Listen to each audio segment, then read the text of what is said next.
Hey, Mr. Wesley here. I'm here to do a little demonstration for you all today.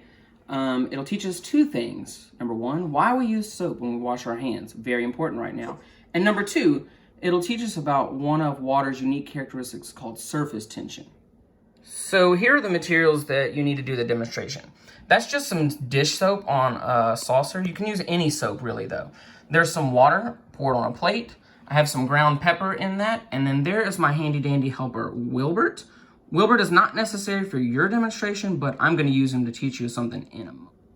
So here's how I set up the demonstration. I put some water on a plate there, and you're going to use some ground pepper and just cover the surface of the water as best you can there, all throughout. And if it looks something like that, you're doing great. So when the pepper's in the water and I touch it, it'll actually stick to my fingers like that. The pepper is hydrophobic, meaning it doesn't want to dissolve into the water, and when I do that, it just gets stuck to my fingers like that. So the interesting part of this is you get a little soap on your finger here. Remember, this can be any soap you have around your house.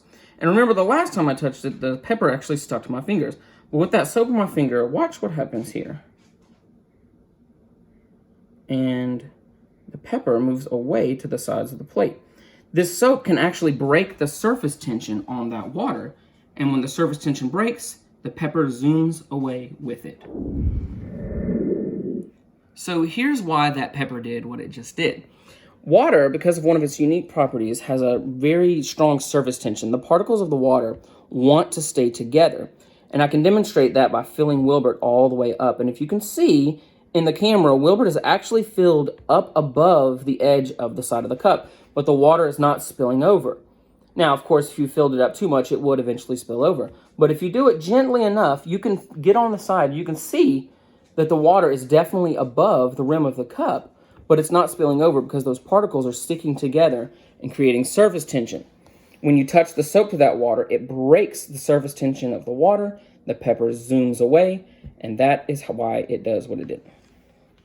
And what you saw with the soap and pepper demonstration is exactly why we use soap when we wash our hands. If you were to just wash your hands with water only, anything that's on your hand, any particles or any germs or anything that are hydrophobic would never be washed off. They would just be stuck to your hands. You need that soap to break that surface tension and wash away all those hydrophobic materials with it. If you can, try to recreate this demonstration at home. Get you some soap, pepper, and water.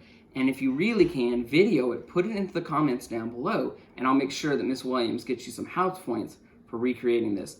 Thank you for watching. I hope you enjoy and get to do it at home. And make sure to always use that soap when you're washing your hands. Bye.